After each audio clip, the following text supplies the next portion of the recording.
আসসালামু আলাইকুম বন্ধুরা। আমি কোনোদিন ব্লগ ভিডিও বানাই নাই। আজকে একটু হাঁটছি, হাই জায়গায় যা বেরিয়েছি, এখানে মেলা করছি। ভাবলাম যে একটা ব্লগই বানিয়ে নিই। যাই হোক, আমি যাবেন আজকে বরপেটা টাউনে।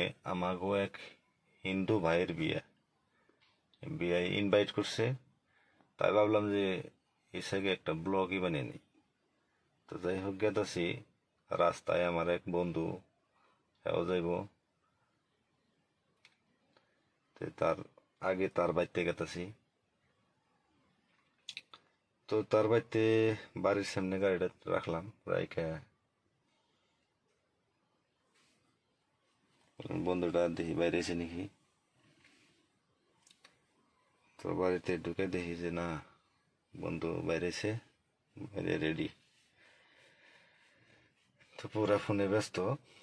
মোজাম্মেল ভাই, এ হার্ডওয়্যার দোকানে, খুব ভালো মানুষ।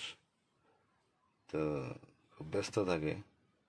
ভাই গাড়িতে উঠলো, তা আমরা শুরু করলাম যাওয়া।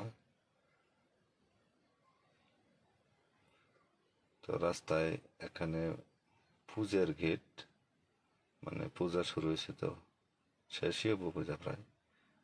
তো হাঁটতে ভাবলাম পূজাটা দেখে যাবো। তো যাই যাই পাইলাম বিয়ে বাড়ি।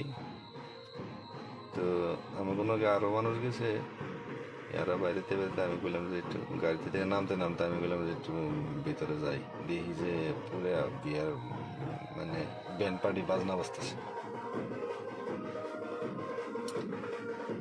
তো গেটের সামনে মানুষে স্বাগতম জানাতেছে। এই যে বিয়ের ভিতরে পুরো ডান্স করে মানুষে, ব্যান্ড পার্টি বাজনা। পরিবেশটা খুব সুন্দর দেখলাম। এনে হলো মহাজন, ইটা বাটার মহাজন, দাস ইটা বাটা বরবাটা, খুব ভালো এটা। মহাজনটাও খুব ভালো। তো ইনার বড় ছেলের বিয়ে। তা ভিতরে কি সুন্দর পরিবেশ বানাইছে।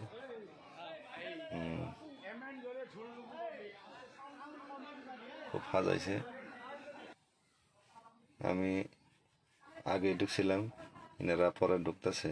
ইনারা আমাদের সঙ্গে গেছে, ইনারা ঢুকতেছে। ঢোকার পরে প্রাইজ গুলো ঠিক করে নিবার নিছে। যাই হোক, আমার মনে হইলো আমরা বোধ করি আগে আইছি। মানুষ নাই কে ভিতরে, অল্প কিছু মানুষ আছে, আমরা খালি দেখি। তো ভাবলাম যে অল্প দেখি, মানুষ তো বই।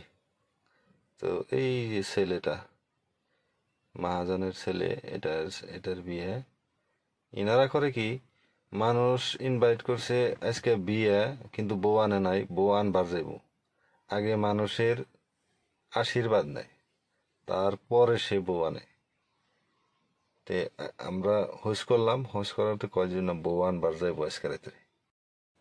তো যাই হোক, বিয়ার উপহারটা দেওয়ার পরে এখন খাওয়ার পালা। ভিতরে মানুষে আগে থেকেই খাইতেছে, আমরা পরে ঢুকলাম আর কি।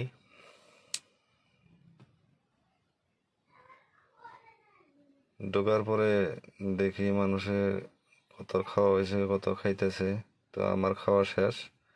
এখন মোজামিল বার খাওয়া হয় নাই। হুম,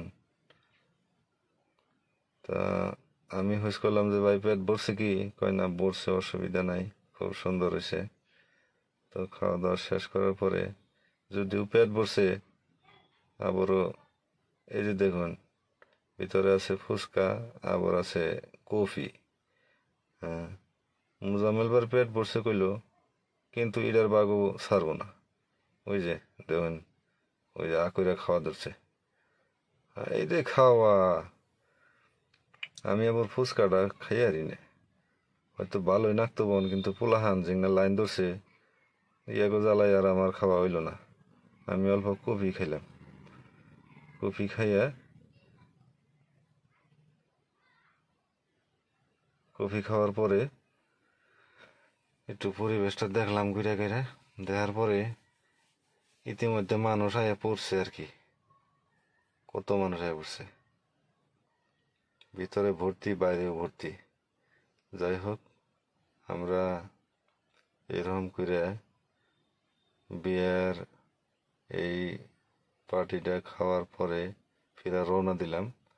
রওনা দিয়া ওই যে রাস্তায় ছেড়ে গেলাম, এখানে পূজা হইতেছে। বললাম যে যাওয়ার টাইমে একটু পূজা দেখুন নি। তো তাই এখন গেটের ভিতরে ঢুকলাম, এখন গাড়ি থোয়ার জায়গা নাই, কোনে গাড়ি থুই। এদিকে মেন রাস্তা, অল্প যদি খাড়াই পাশে দিকে ট্রাফিক জ্যাম হয়ে যায়। তো যাই হোক, তাও এখানে গাড়িটা থুইলাম, থুইয়া ভিতরে ঢুকলাম। ঢুকে দেখি যে ভালোই খেলাধুলা চলতেছে ফুলাহানের। চকরি ফালাফালি, বাজার আছে, এই যে খেলনার দোকান, মানুষের সমাগম বহুত। খুব সুন্দর পরিবেশ, নানান ধর্মর মানুষ এখানে আছে, কোনো হই হাল্লা নাই, কোনো হইচই নাই, খুব সুন্দর পরিবেশে ঘোরাঘুরি শেষ করে ভাবলাম যে অল্প বেহাতি নিয়ে যাই। দেখো কিনা আমিরতি, জিলাপি, নিমকি, ভুজিয়া, বুন্দা, অনেক গেলুর দোকান আছে। তো আমরা করলাম কি, কিছু আমিরতি আর জিলাপি নিয়ে পূজার বাজার শেষ করলাম। শেষ করে ফিরা এই যা হইল সাংস্কৃতিক মঞ্চ, অল্প দেখে আমরা ফিরা রওনা দিলাম। তো আজকের ভিডিও এই পর্যন্তই। আশা করি বলবে তুমি মাফ করবেন। খুদা হাফিজ।